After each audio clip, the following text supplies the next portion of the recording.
بسم اللہ الرحمن الرحیم۔ بسم اللہ بھی ساتھ، بسم اللہ اللہ کے نام کے ساتھ، الرحمن جو نہایت مہربان، الرحیم رحم فرمانے والا ہے۔ شروع اللہ کے نام سے جو نہایت مہربان رحم فرمانے والا ہے۔ الحمد للہ رب العالمین۔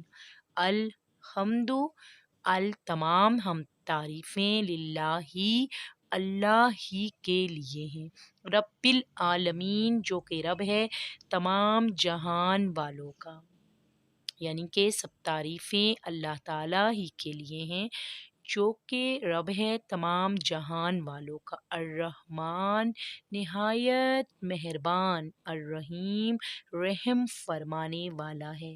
اللہ تعالیٰ کی سورہ فاتحہ کے آغاز میں اللہ تعالیٰ کی تمام تر صفات بیان ہو رہی ہیں، یعنی کہ اللہ تعالیٰ نے سورہ فاتحہ کے پہلے حصے کو اپنی صفات پر مشتمل کیا۔ مالکی یوم الدین، مالکی مالک ہے، یوم الدین قیامت کے دن کا، یہ بھی اللہ کی صفت ہے کہ انصاف کے دن کا حاکم کون؟ اللہ تعالیٰ۔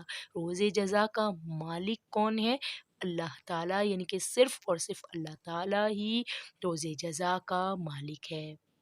ایاک نعبد و ایاک نستعین، ایاک خاص تیری ہی، نعبد ہم عبادت کرتے ہیں، و ایاک اور ایاک خاص تجھ ہی سے، نستعین ہم مدد طلب کرتے ہیں، یعنی کہ خاص اللہ تعالیٰ ہی کی ہم عبادت کرتے ہیں اور خاص تجھ ہی سے ہم مدد طلب کرتے ہیں۔ یعنی کہ نماز میں ہر مسلمان اس چیز کا اقرار کرتا ہے کہ اللہ تعالیٰ ہم صرف تیری ہی عبادت کرتے ہیں، اور اگر کوئی مشکل آئے گی تو مدد بھی صرف اور صرف تجھ ہی سے طلب کرتے ہیں۔ اہدنا الصراط المستقیم، اہدی چلا یا دکھا، نا ہمیں، صراط کہتے ہیں عربی میں راستے کو، مستقیم سیدھا، کہ اہدنا الصراط المستقیم دکھا ہمیں یا چلا ہمیں سیدھے رستے پر، یا اہدنا ہدایت دے سے ہے یہ کہ دکھا ہمیں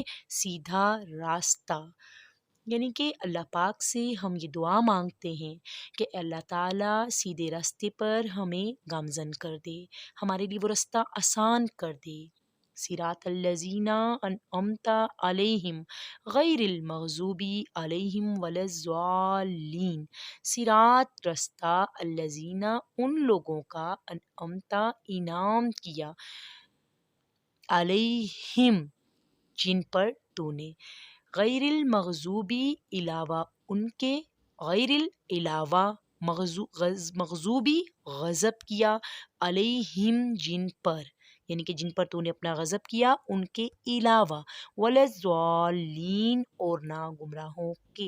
یہ بھی ہمارے لیے اللہ تعالیٰ نے سورہ فاتحہ کے جس طرح پہلے حصے میں اپنی صفات بیان کی تو دوسرے حصے میں دعا ہے کہ ہم اللہ تعالیٰ سے مدد طلب کر رہے ہیں، مدد مانگ رہے ہیں، کیونکہ مدد صرف اور صرف اللہ تعالیٰ ہی کی ذات کرتی ہے، کہ اللہ تعالیٰ ان لوگوں کے رستے پر چلا جن پر تو نے اپنا انعام فرمایا، جو معتوب نہیں ہوئے، جو بھٹکے ہوئے نہیں ہیں۔